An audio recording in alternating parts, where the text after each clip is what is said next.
Good morning, ladies and gentlemen. Welcome back to another episode here on European Confessions. The following story that you're going to be listening to, it was sent to me by one of our brother, and the message reads like this. Hello, Brother Nashi, how are you? Can you please post my own story is hidden identity?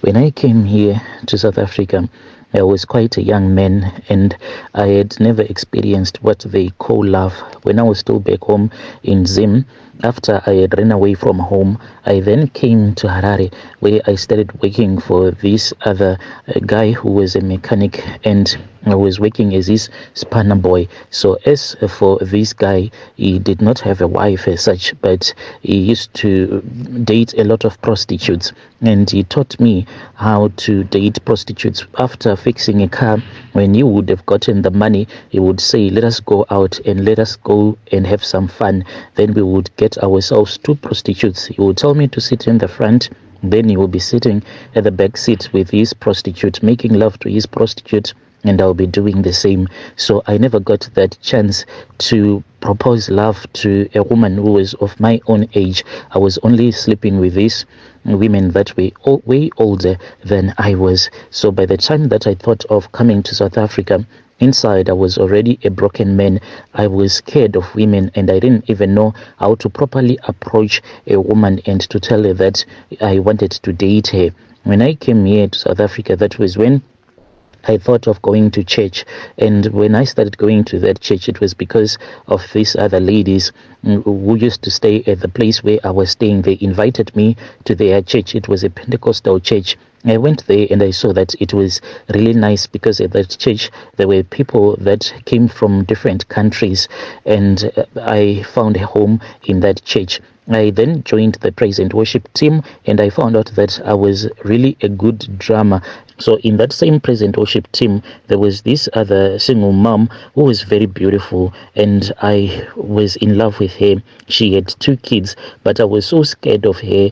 Even there were times when she would give me the opportunity to speak with her, as if she sensed that I was in love with her, but I was always scared to tell her that I wanted to take her out on a date. It then happened that after I had gotten some money, I thought of returning back home so that I can get myself a passport, because when I came here the first time, I did not have any papers at all. So I went back home, and when I returned back home, then I found out that my grandmother, she was there at home, and one day I then thought of having a conversation with her about my situation, because when I arrived in South Africa, I had made a promise to myself that I do not want to keep on dating prostitutes.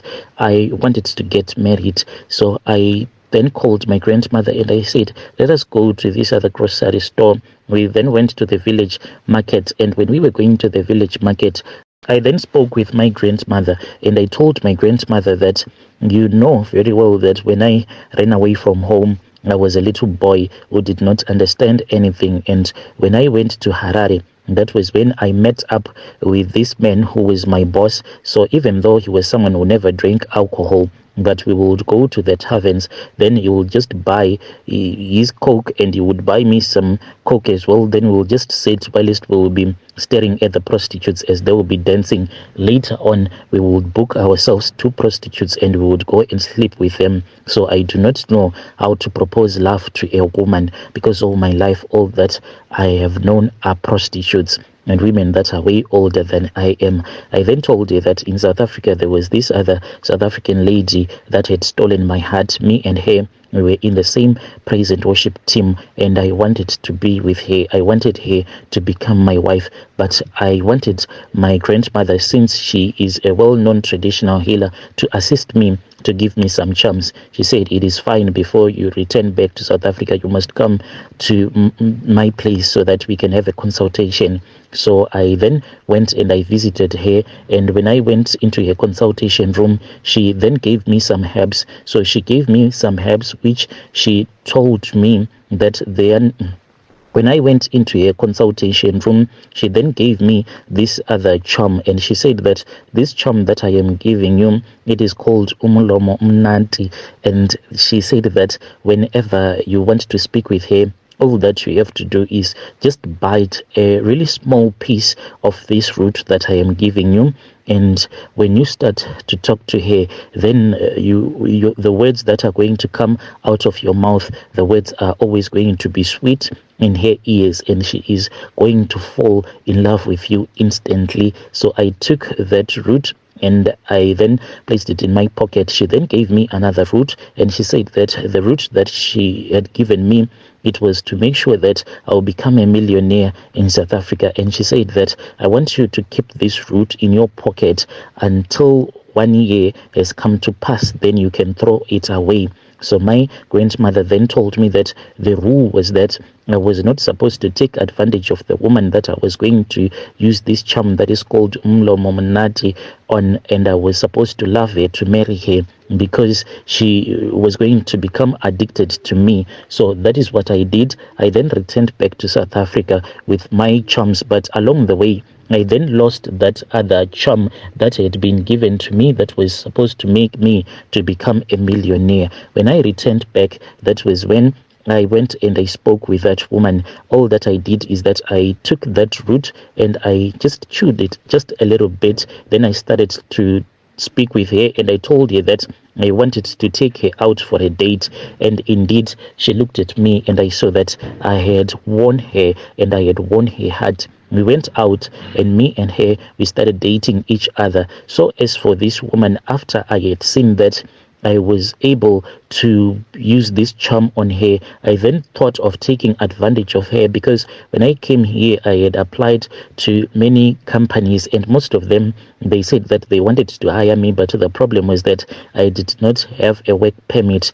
And with the type of a job that I do as a mechanic, I knew that if I was going to work for a big company, then I was going to be very rich. So at that time, what I was doing is that I was just working for this other white man who did not mind me not having proper documentation, because he saw that I was someone that really had good experience, and he was not paying me a lot of money. So I then saw that the opportunity that I had was to get a citizenship was through this woman that I was using these charms on. I then spoke with her and I said that I wanted her to I then spoke with that woman and I told her that I wanted to marry her. She said that she was not yet ready to get married, even though she loved me with all of her heart. He said, at least if you can give my parents something and my uncles, then at least maybe we can have a wedding. But I then kept on using that charm on her each and every time when we will be having this discussion.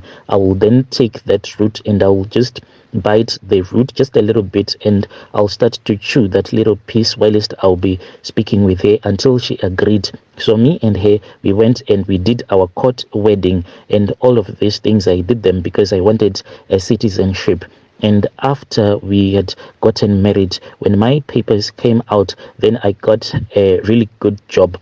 And after I had gotten a really nice job, me and her, we started enjoying life. So little did I know that a friend, after she had seen that we were actually having a nice life, she was now lusting after me. It then happened that on this other day, she then called me and she told me that she had been stuck by the side of the road. A car had broken down when she was driving from work. So I quickly went there. I do not want to lie to you because this woman, she was really beautiful, but I just respected her and I did not want to propose love to her because she was my wife's friend. So when I arrived at that place where she was stuck, I then looked at the car and I found out that there was one pipe that was hanging out as if someone had violently pulled it out. I then asked her and she said indeed she was the one who had done that because she wanted me to come to her rescue. And she started kissing me and I kissed her back. We then went to this other guest house where we slept with each other and we drove back home. So from that day, we started dating each other until she told me that she wanted me to become her husband. And I said, no, we cannot do that. She said, it is fine. One day she came to my workplace. She was really angry at me. And she told me that she wanted me, and there were many times that she would come with her suitcase saying that now that I have made her to fall pregnant, then she is going to become my second wife. She had lost all respect that she once had for her best friend. I then called my grandmother, the traditional healer, back home in Zim to inform her about this situation, and I also told her that I had lost that other charm. So she told me that I had to quickly find some money so that I can return back home so that we can fix the whole mess that I had done. As for my wife, she told me that she did not matter at all because she had failed to give me a child. Then my grandmother told me that my primary duty was to protect that other woman who was pregnant for me. So on the day when I went to collect my ID, that was when my wife said that she heard that there was someone that punched her at the back of her head. Then she started bleeding. She was like bleeding really bad, and my wife passed away. Me and my wife, all these years when we were waiting for my citizenship to be approved, we kept on telling ourselves that the day that my citizenship is going to be approved, then we are going to celebrate. But unfortunately, I ended up celebrating with a friend because my wife then passed away. And after my wife had passed away, the thing that we did, it was really embarrassing because we could not even wait for more than a month after we had buried my wife. Me and my wife's best friend, we then moved in with each other, and people, they were talking until I then spoke with my current wife, who used to be my wife's best friend. We moved from the province where we were staying, then we went and we stayed somewhere else, but I was then called back to the head office because of my experience, and we are back in town. So whenever I am standing in front of the church during the praise and worship, I really feel guilty because I can't even look at the people straight into their eyes because I feel as if they will be judging me because they know everything that happened, but they do not know that I actually used charms on my wife and I was the one who got her killed. So as for that charm that I lost, the one that was going to make me to become a millionaire, for that charm, the one that I lost, and my grandmother then told me that I was supposed to return back home. When I returned back home, I did this in secret, and I then went and I spoke with my grandmother, who told me that I had to buy a cow. We then bought a cow, and me and my grandmother, we went and we tied that cow on a tree, and my grandmother told me that we were supposed to starve this cow to death. So for many days we denied this cow food and we denied this cow water, so it was not drinking anything and it was not eating anything. This cow grew weaker by the day until the day when my grandmother saw that this cow was about to die. It was really weak. My grandmother then gave me an axe and told me that I had to go and slaughter this cow. So I went and I slaughtered the cow, and as she was holding this other metallic dish, and the blood then started flowing straight into that metallic dish. Then me and my grandmother, late at night, we then went out. I was naked. I was just wearing this other African wrapping skirt. We then walked until we had arrived at this other house, and it seemed as if the people who used to stay at that place, they had all passed away. And my grandmother then took me to this other anthill, and I saw that this was no ordinary anthill, but it was a grave. Then my grandmother told me to pour all of that blood on top of that anthill where that grave was. And after that, we then returned back home. So I questioned my grandmother and I said, why did we have to pour the blood on top of that grave? My grandmother then said that it was because I had lost that charm, so I needed to repay a shrine. So this made me to feel afraid because I kept on asking myself a lot of questions, and she told me to shut up because I was the one who had made that mistake by losing that charm that she had given me. So my greatest fear is that if my grandmother dies, maybe this charm that I have that she gave me, the one that she said, it gives me a sweet tongue, the one that is called Umlomo Omnandi. What if this charm is going to change one day? Then it will start to fight against me, and at that time my grandmother would have passed away. So I do not know. This is like my prayer each and every day, and I hope that my grandmother is going to give me a plan B before she passes away. I am still using this charm even on my wife. If we have any disagreement, or if we argue, if I am still using this charm even on my wife. If we have an argument, I just take this charm, then I will just bite it. Then the words that I'll tell her, they will be really sweet. They will be so sweet in her ears, so much that she will say, let us go and make love, just like what my late wife used to do. Even the time when she suspected that I was dating a friend, that was the same thing that I used to do to my late wife.